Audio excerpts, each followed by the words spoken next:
हमने शहर को दी एक नई पहचान, हम हैं सिंघानिया बिल्डकॉन।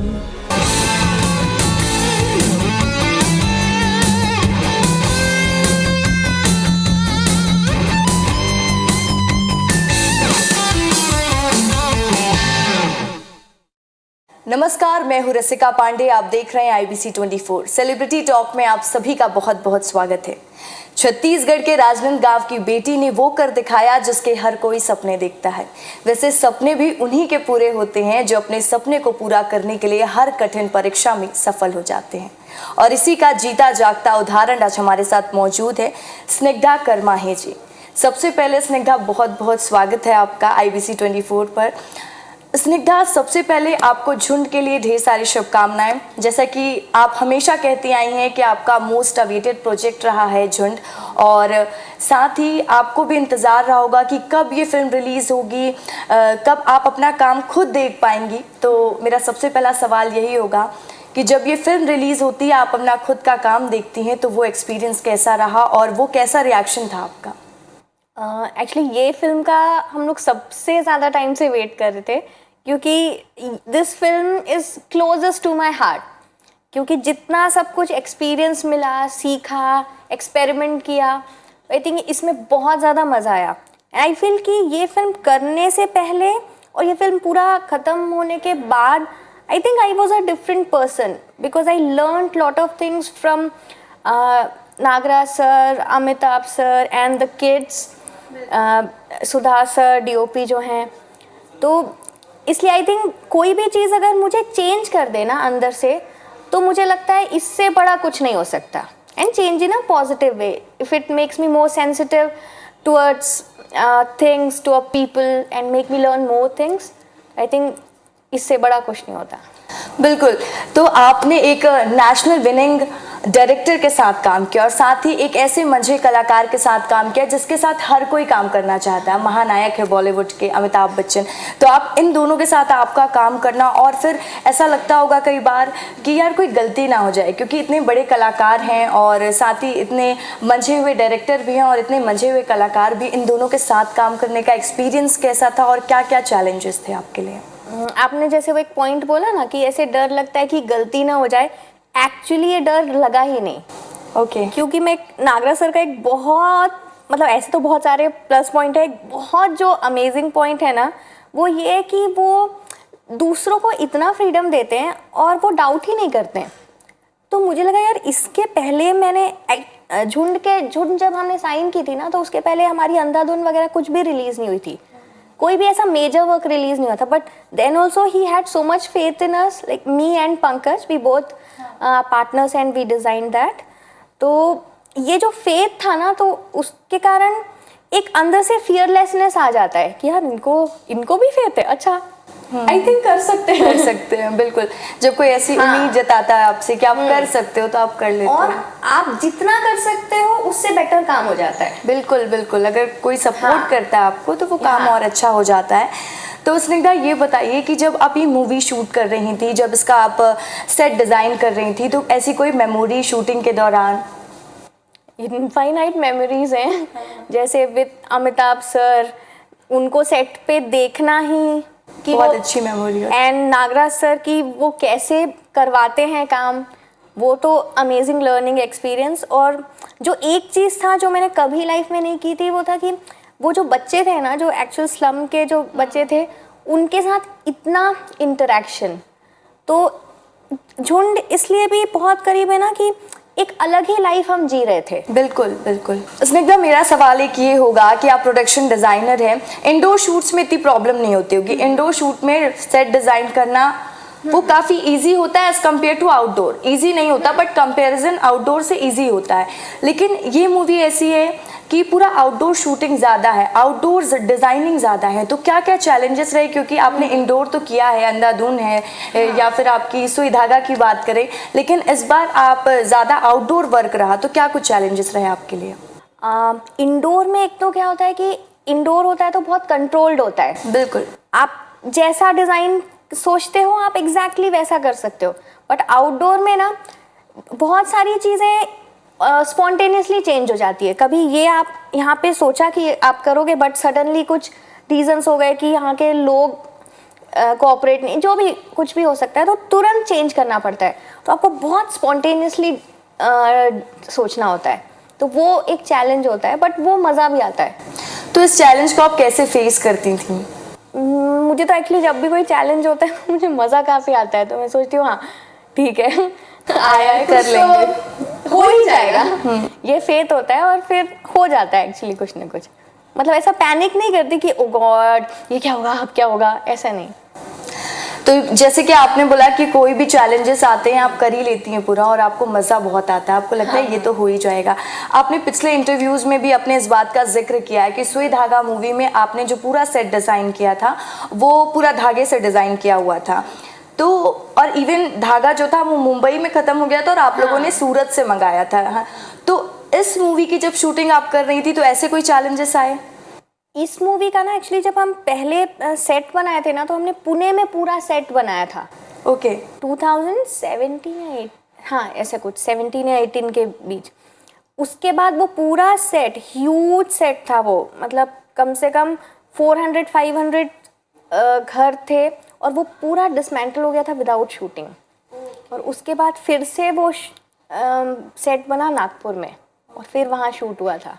ये काफ़ी बड़ा चैलेंज था क्योंकि एक बार पूरा शूट या पूरा सेट तैयार करना पुणे में, और फिर वो यूज़ भी नहीं हो पाया। हाँ, तो वो पहली बार थोड़ा सा ऐसा बुरा लगा, यार इतना अच्छा हमने सेट बनाया था और एक शॉट भी नहीं हुआ एंड डिसमेंटल करना पड़ रहा है। तो जब आपने सेकंड सेट बनाया इसके लिए, आपने जैसा बताया कि आपने सेकंड सेट नागपुर में इसके लिए रेडी किया था, तो ऐसा होता है ना कि कई बार हम जब चीज़ों को दोबारा बना रहे होते हैं तो उससे बेटरमेंट में कुछ अच्छा बन जाता है, ऐसा कुछ हुआ था क्या? क्या एज इट इज़ आप लोगों ने वही सेट बनाया था या कोई चेंजेस या कोई आइडिया आ गए हो आपके माइंड में कि अभी थोड़ा ये चेंजेस कर सकते हैं? मतलब जब भी एग्जीक्यूशन करते हैं ना, तो वो चेंजेस तो होते हैं। एग्जैक्टली कॉपी वर्क नहीं होता। हाँ। बिकॉज मे बी 2017 में I was different person and 2018 में स्लाइटली मोर थोड़ा सा और नॉलेज या जो भी होगा, तो वो डिफरेंस आता ही है। बिकॉज आर्ट मोस्टली क्या होता है, इट्स योर रिफ्लेक्शन। तो आप कभी आप अपना work as it is copy नहीं कर सकते कि 2017 में भी सेम और ये भी सेम नहीं, बट उसी पर्टिकुलर फिल्म के लिए बनना सेट, तो भी थोड़ा सा इम्प्रोवाइजेशन हो जाता है। बिल्कुल बिल्कुल। क्योंकि फिर उसके बाद हम नागपुर में और इंटरेक्शन किया ना हमने, तो कुछ कुछ और चीज़ें दिख गई कि यार ये डायमेंशंस अलग है डोर के, यहाँ के कुछ ये चीज़ ये मैंने नोटिस नहीं की थी उस समय, तो वो सारी चीज़ और इनकॉर्पोरेट हो जाती है। तो स्निग्धा, ये तो रही झुंड से रिलेटेड सारी बातें। एक मेरा आखिरी सवाल झुंड से रिलेटेड और ये रहेगा कि कोई मेमोरी जो लाइफ टाइम आपको याद रहेगी, एक मेमोरी झुंड की। ओह बाप रे, एक सोचना तो बहुत डिफिकल्ट है, एक्चुअली बहुत डिफिकल्ट है मूवी के लिए। सबसे स्पेशल मोमेंट? एक मुझे याद है कि एक बार है ना, कुछ तो पता नहीं क्या प्रॉब्लम हो रहा, आई डोंट रिमेम्बर, तो मुझे बहुत बुरा लगा और मैं ऐसे रो रही थी कि अरे यार मेरे को नहीं करना, शायद मेरे से नहीं हो पाएगा। मतलब हर प्रोजेक्ट में ना एक मोमेंट आता है जब आपको लगता है कि शायद नहीं हो पाएगा जैसा आप सोच रहे हो। तो फिर नागराज सर ने बोला क्या हुआ, तो मैं नहीं तो सर ने फिर बोले 1 मिनट तू इधर आ। फिर सर ने इतने अच्छे से समझाया। फिर मैंने बोला कि यार जब जो मेन इंसान है वो आप पे इतना ट्रस्ट कर रहा है, उसको ज़्यादा ट्रस्ट है कि हो जाएगा काम, तो फिर मैं क्यों रो रही हूँ ना। बिल्कुल बिल्कुल। तो मुझे वो जो एक पॉइंट था ना, तो मुझे बहुत एकदम ऐसा दिल को लगा कि नहीं यार हो ही जाएगा, क्यों ऐसे। बिल्कुल। और गर्ल्स को पैम्परिंग अच्छी लगती है, जब वो दुखी हो, रो रही हो, तो दे लाइक दैट कि हाँ कोई हमें समझाए और कोई बोले कि कर लोगे। और जब हमें कोई बोलता है कि कर लोगे तो हमेशा हम कर दिखाते हैं। नहीं, तो सर इज वेरी सेंसिटिव, तो he takes care of everybody। Snigdha, ये तो सारी रही झुंड से रिलेटेड बातें। अब मैं कुछ आपसे पर्सनल क्वेश्चन करना चाहूँगी। जैसे कि आप इंजीनियरिंग की स्टूडेंट रही हैं, then you decided for this production designing. तो स्निग्धा फिल्म ही क्यों चूज़ किया? डिज़ाइनिंग आर्ट में आपको इंटरेस्ट था, पेंटिंग में आपको इंटरेस्ट था, तो आप इंटीरियर में भी जा सकती थी या किसी और फील्ड में भी जा सकती थी, बट वाई बॉलीवुड? जैसे when I was studying in NID ना, तो तब मैंने मार्टिन स्कॉर्सेज़ी का टैक्सी ड्राइवर देखा था। तो आई थिंक वो फिल्म ने इतना इम्पैक्ट किया ना कि मुझे लगा कि शायद फिल्म मेकिंग एक one of the most influential चीज़ है which can bring about a change, मतलब in a very effective manner. क्योंकि देखो अल्टीमेटली आप जो भी हो लाइफ में तो कुछ तो आपको कंट्रीब्यूट करना ही चाहिए ना सोसाइटी के लिए। तो मुझे लगा कि मे बी मैं फिल्म मेकिंग के थ्रू कंट्रीब्यूट कर सकती हूँ। And the reason why I am telling कि Jhund is very close to my heart, क्योंकि जैसे मैंने बताया जो बच्चे थे उनमें कोई एक्टर्स नहीं थे, वो सारे स्लम के थे किड्स ये सब। तो वो जब मैंने उनको 2017 में देखा और अभी जब देखती हूँ उनमें इतना चेंज है, मतलब वो लगता ही नहीं कि ये वो बच्चे अभी इतना रिस्पॉन्सिबल, और वो इतना उन्हें रियलाइजेशन हो गया अबाउट लाइफ दैट मतलब मुझे लगता है उनसे हम लोग लर्न कर रहे हैं अभी। सो आई फील कि film making is very powerful medium if you want to bring about some positive change. Okay, तो इसलिए तो आप किस बेसिस में डिसाइड करती हैं कि मुझे इस फिल्म में काम करना है, या अब किस बेसिस, आपका बेस क्या होता है जिस बेस पे आप डिसाइड करते हो? एक तो मुझे स्टोरी एक्साइटिंग लगनी चाहिए। ओके। कि अगर दिल को वो मेरे अच्छे लगती है, छूती है, तो मैं वो कर सकती हूँ, या फिर हाँ अगर बहुत सारे पैसे मिले तो भी ठीक है। ओके, ये भी ज़रूरी है, ये भी ज़रूरी है, क्योंकि आप पैसे कमाओगे तभी आज के टाइम पे इकोनॉमिकली स्ट्रॉन्ग भी होना ज़रूरी है, फाइनेंशियली स्ट्रॉन्ग होना भी ज़रूरी है। And Snigdha being a girl कितना चैलेंजफुल होता है ये सारी चीज़ मेंटेन करना, सारी चीज़ मैनेज करना, मुंबई जैसे शहर में ज़िंदगी बिताना, और साथ ही क्योंकि उस इंडस्ट्री में बहुत लोग होते हैं, बहुत बड़ा कंपटीशन होता है, मैन डोमिनेटिंग सोसाइटी भी वहाँ पे मौजूद होती है, उसके बाद भी बीइंग अ गर्ल इतना शाइन करना कैसे करती हैं ये सब आप? कितना डिफ़िकल्ट होता है, क्या कुछ चैलेंजेस होते हैं? देखो बीइंग अ गर्ल डिफ़िकल्ट तो होगा ही, क्योंकि हमारा जो सिस्टम है वो थोड़ा पैट्रियार्कल तो है ही। तो वो सारा मतलब वो हर जगह है, जस्ट नॉट इन बॉलीवुड, वो हर जगह है। बिल्कुल। तो वो कई बार लोग ना ऐसे कमेंट्स कर देते हैं कि लगता है कि अच्छा ये ज़बरदस्ती थोड़ा सा आपको डीमीन करने की कोशिश कर रहे हैं। बट देन आई फील कि अगर आप उसको नेगेटिवली ना लो और वो आप दिल में मत रखो कि मतलब नेगेटिवली मत रखो कि यार ऐसा ही होता है, इन लोग ऐसा बोलते हैं, बट आप अपने आप पे इतना वर्क करो कि वो आप इतने शाइन करो, लाइक जैसे सन है तो उसको कोई हाइड कर ही नहीं सकता है ना, कितना भी कोशिश कर ले। तो मैं वो सब कमेंट्स नहीं ध्यान देती, बोल दिया ठीक है, but I work on my self. बिल्कुल, और ये हर लड़की को करना चाहिए। मुझे लगता है कि लोग बोलते हैं लेट देम स्पीक, आप अपना काम करो और अपना बेस्ट करके दिखाओ और prove your self by your work, right. तो स्निग्धा, जो छत्तीसगढ़ की जनता है, मध्य प्रदेश की जनता है, बहुत से ऐसे स्टूडेंट होंगे जो प्रोडक्शन डिज़ाइनर बनना चाहते हैं, उनको आप क्या कुछ सजेशन देना चाहेंगी और क्या कहना चाहेंगी? मतलब पहले तो आइडेंटिफाई करो कि आप क्यों प्रोडक्शन डिज़ाइनर बनना चाहते हो और एक्चुअली इंटरेस्ट है कि नहीं। बिल्कुल, ऐसा ऐसा नहीं कि आप ग्लैमर देख के आ गए, हालांकि ये प्रोडक्शन डिज़ाइन ग्लैमर बिल्कुल भी नहीं है। मैं तो इसको कोई पूछता है तो ये एकदम मजदूरी है, आ जाओ।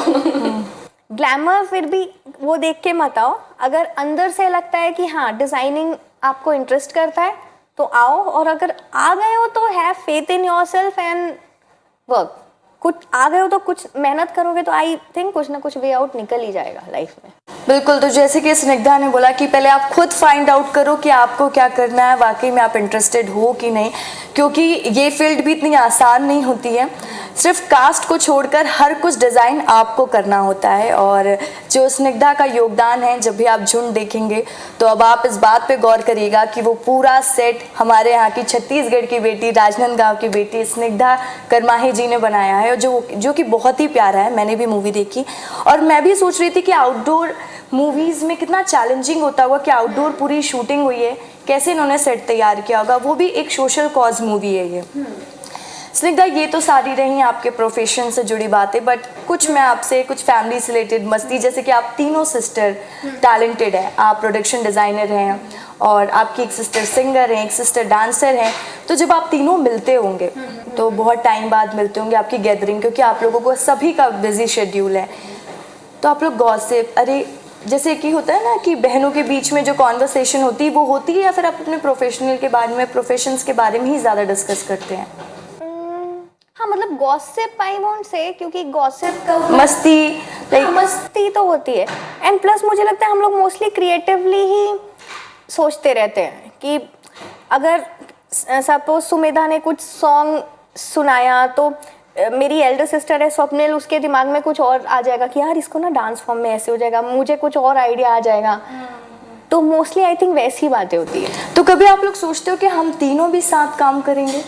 हाँ, वही मुझे तो बहुत मन है, शायद कभी तो करेंगे, क्योंकि हर कोई चाहेगा ना, क्योंकि एक टैलेंटेड, पूरा टैलेंट एक ही फैमिली में है, मतलब तीनों सिस्टर्स टैलेंटेड हैं, तो तीनों को अगर जब एक साथ लॉन्च किया जाएगा, मतलब तीनों एक साथ आएंगी, तीनों का काम एक साथ दिखेगा, तो हर किसी को पसंद आएगा, क्योंकि सुमेधा बहुत अच्छी सिंगर है, स्वप्निल बहुत अच्छी डांसर हैं, आप बहुत अच्छी प्रोडक्शन डिज़ाइनर हैं, और actually back of the mind है, बट अभी तक हमें ना तीनों को साथ में टाइम थोड़ा कम मिलता है, तो और फ़ोन पे वो उतना हो नहीं पाता, और तीनों बहुत कम टाइम के लिए साथ में मिलते हैं, और होता है तो कुछ ना कुछ काम।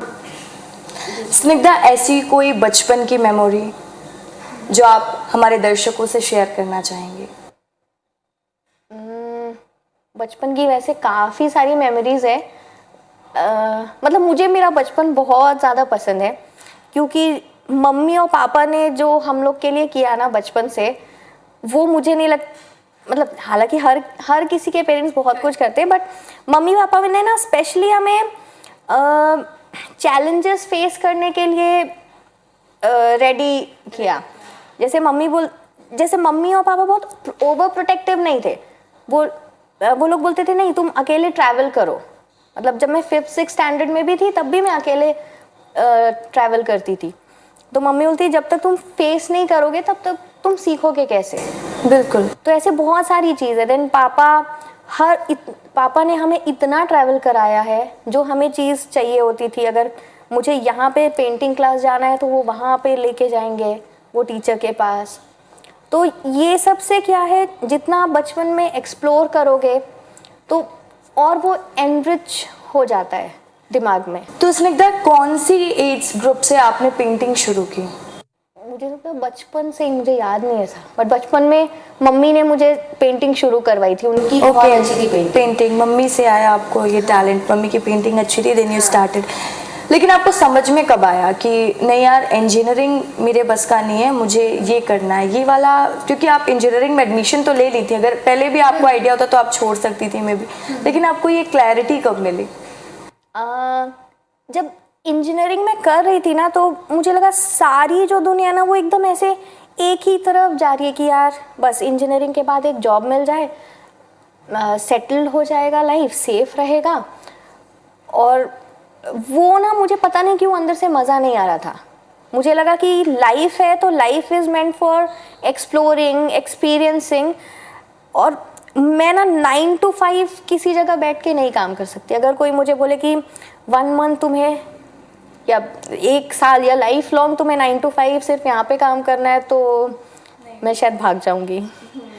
आपको चैलेंजेस लेना पसंद है, आप एक्सप्लोर करना पसंद है। तो स्निग्धा, जैसे कि होली है, तो दर्शकों के लिए होली का क्या मैसेज रहेगा? होली का त्यौहार ऐसे रहता है ना कि मतलब जो मेन उसका थीम रहता है कि बुरा मत मानो और सारा कुछ बर्न कर दो, नेगेटिविटी।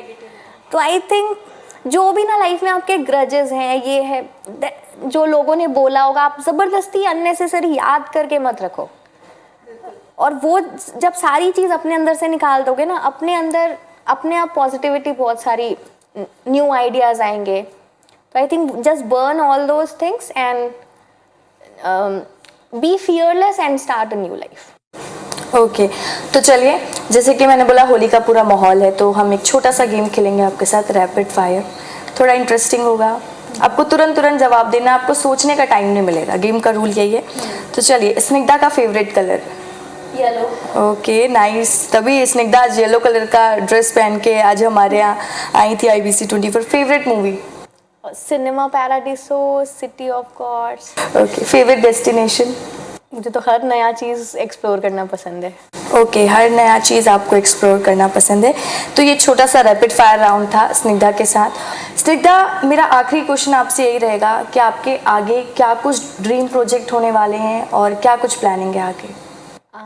जैसे since I am an engineer also ना, तो मुझे कोडिंग बहुत मज़ा आता है। मतलब when I am not doing art, I am actually doing coding. तो मैं बहुत सारा इंटरैक्टिव आर्ट बनाते रहती हूँ। तो अभी तक तो वो मैंने एकदम कमर्शियल स्केल के लिए नहीं किया है, but I do work on lot of technologies. So if you come to my home, I have got lot of gadgets and sensors, बहुत सारी चीज़ें, and I use lot of languages like Python all to code. तो ये एक मेरी तमन्ना है कि to mix art and technology. That's amazing. Something like art installation, interactive art installation. Okay, और अपकमिंग प्रोजेक्ट के बारे में कुछ शेयर करना चाहेंगे? जैसे अभी 2 फिल्म्स हैं जो इस साल या नेक्स्ट ईयर आएंगी। एक है रितेश देशमुख एंड सोनाक्षी के साथ, इट्स अ हॉरर कॉमेडी। और नेक्स्ट एक है ये वो लड़की है कहाँ, प्रतीक गांधी एंड तापसी के साथ एक। ओके, तो जैसे कि स्निग्धा ने बताया कि उनके अपकमिंग प्रोजेक्ट क्या होने वाले हैं, तो ज़रूर देखिएगा जब भी वो मूवीज़ रिलीज़ होंगी। रितेश देशमुख के साथ भी काम कर रही हैं और कुछ उनके ड्रीम प्रोजेक्ट्स भी हैं, जैसे कि वो कुछ डायरेक्टर से उनके साथ काम करना चाहती हैं। और हम आपको यही शुभकामनाएं देते हैं और कि आपके ड्रीम प्रोजेक्ट जल्दी पूरे हों Snigdha, and thank you so much for coming here. आज के खास कार्यक्रम में बस इतना ही, फिर हम हाजिर होंगे नए सेलिब्रिटी के साथ। तब तक आप देखते रहिए IBC 24। नमस्कार।